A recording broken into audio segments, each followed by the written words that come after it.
So Ian, what is journaling? Am I just grabbing a book and I'm just writing down what I think I'm hearing and what I'm feeling in the moment or the emotions or, what am I doing? Am I just writing words on the page? How am I distinguishing, man, maybe these are just my own thoughts?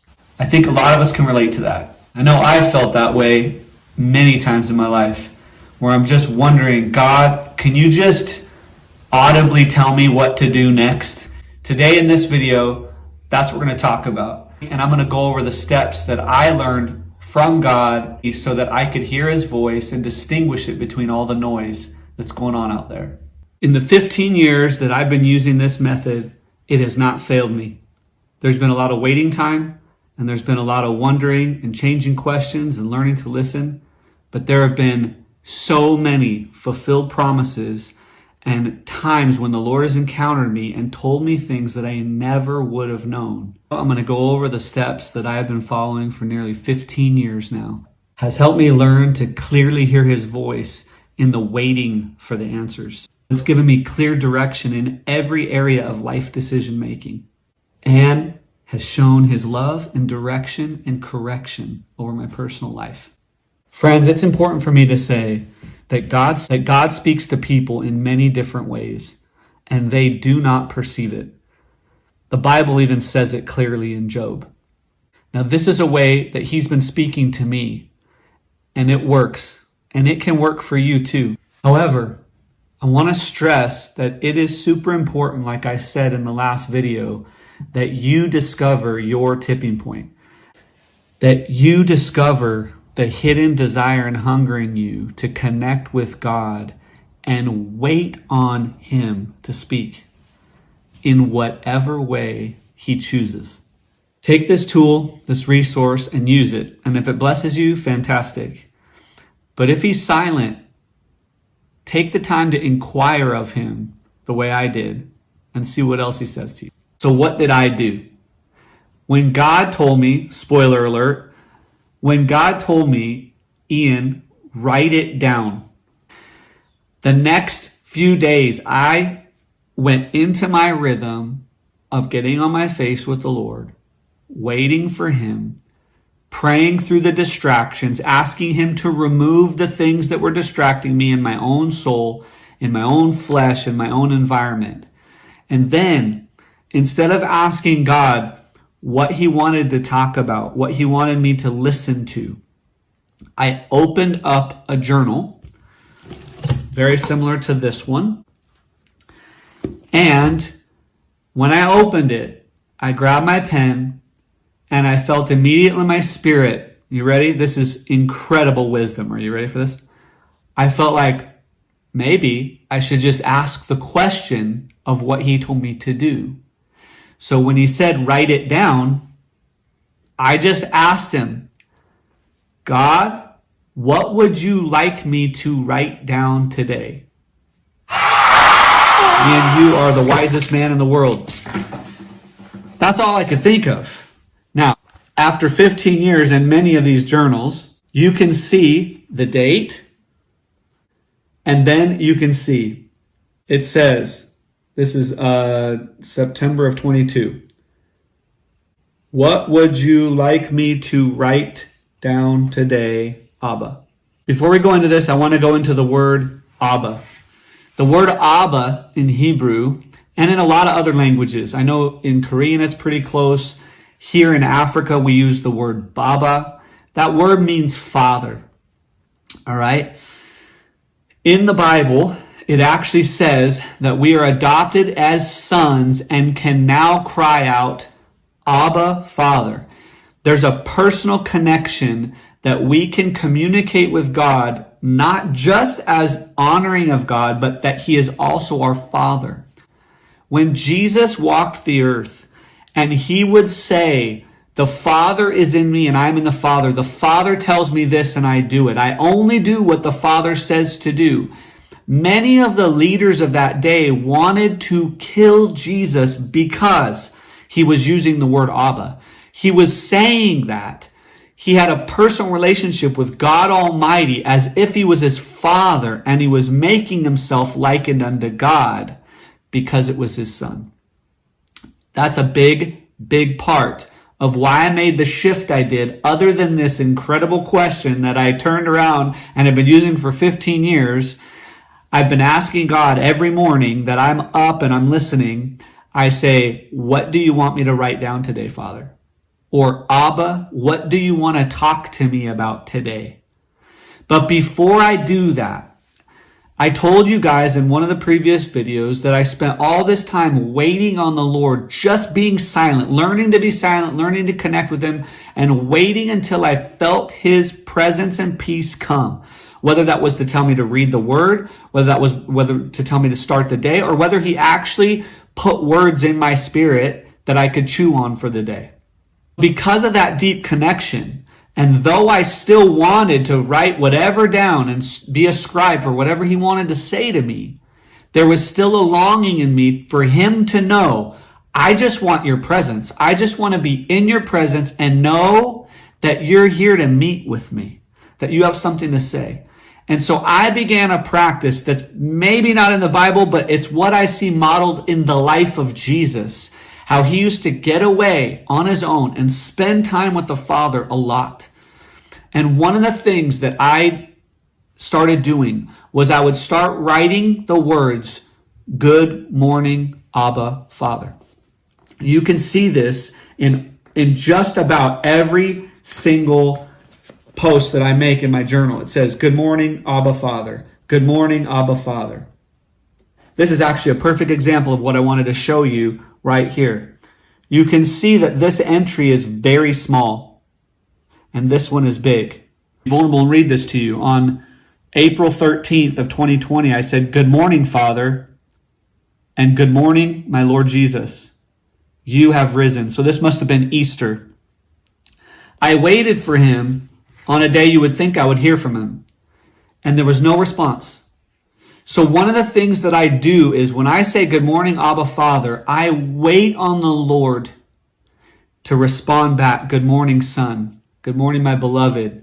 There's ways that the Father has learned or has taught me to hear His voice when He responds, and I know it's Him. Why? As something as simple as just getting up in the morning and greeting Him. One of the things I learned in the Bible was that when Adam and Eve walked in the garden with them, they had a personal, intimate relationship with them. That means that every morning when they'd walk, or every evening and dusk when they would walk, there was a personal greeting time. Here in Africa, we always greet each other before we start any conversation. And so I started doing that with God, and it has really helped these times before I ask the question of obedience, of asking what He wants me to write down. I'll say, "Good morning, Abba, Father," and I wait until He answers in some way. If He does not answer, I default back to the months and months that I spent waiting on His presence, and then I wait for His peace to come. And if He tells me to get up, He's got nothing to say that day, I get into the Word and I study the Word of God, and I look at His character inside the Word, and I thank Him in prayer, and then I do some worship maybe, and then I start my day. I do not presume that He has something for me to write down that day. He told me to write it down, but it's not every day and every word. It's when He wants to speak and when I'm ready to receive, because He's a good Father.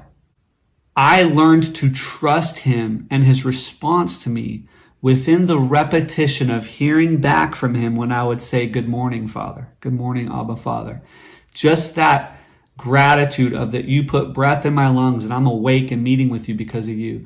The trust that I learned in the repetition of hearing Him say it back or not say it back was so important. If I heard Him say good morning back, I went into the question and I waited for His response. If I didn't, I stayed silent, like I said. What I'm about to tell you right now is also super important to this process. If He would say something to me, a phrase, a word, a number, a picture, and I would write it down, the very next thing I would do was to ask another question. Now, I learned this from a teacher named John Paul Jackson, who taught me something that has stuck in my spirit from then till today and has really helped me to have a rhythm with the Lord of knowing when it's Him. He said this phrase, "In every revelation is an invitation to more conversation." I'm going to say that again. In every revelation, there's an invitation to more conversation. In other words, God wants to have a conversation with you. He's not just giving you revelation and having you get up and leave. When he would say something, I would clarify back. He would say something like light. He wanted me to write down light. And I would then clarify, Father, I'm hearing the word light. Is that you? Are you saying that to me? You want to talk about light? And I would wait until I felt his peace on it.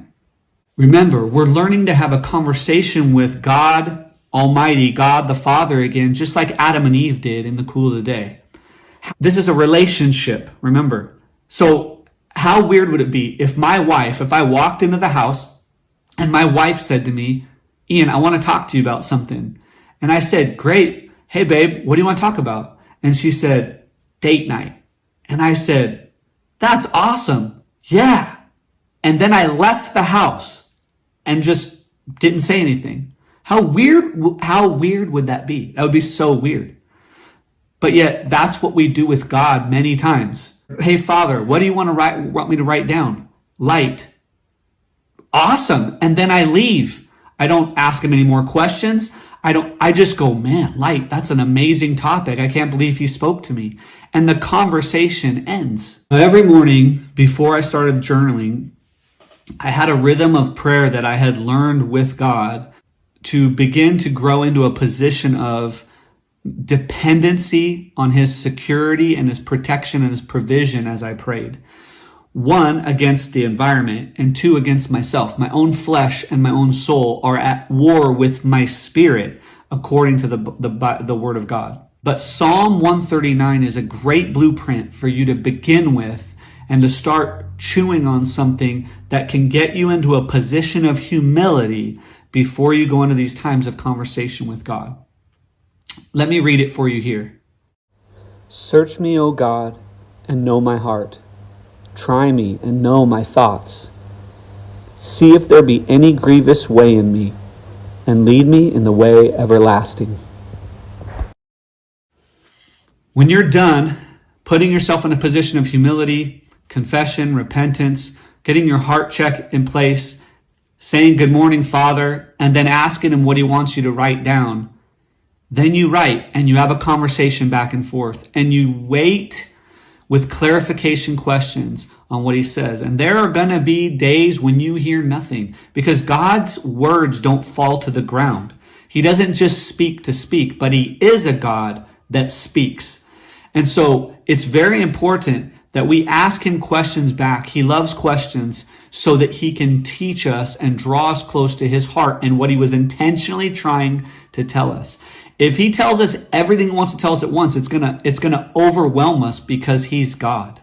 But if he says something specific like light, and then I say, did I hear light? And he says yes, and you say, God, what would you like me to know about light? And then he tells you something. The amount of wisdom that you learn from him and the character that he builds is unbelievable. It really is that simple. In conclusion, these are the steps that I would take. 1, begin your time with humility and gratitude. Remember Psalm 139 as a blueprint or something similar that can put you in a position of needing and depending on him to protect your mind, will, and emotions in your flesh and from the environment so that nothing that would raise its head against the knowledge of Christ would be able to hinder you from hearing. The second thing is to address him as God, the King of the universe, and as God, your Father. It's important that you address him this way before you inquire of him, and then you're able to wait for him. When you've done all that and you're at peace, he's answered, he's responded, good morning, son, good morning, daughter, then ask him the question, Father, what do you want me to write down today? Write in your journal. And ask clarifying questions to continue the conversation.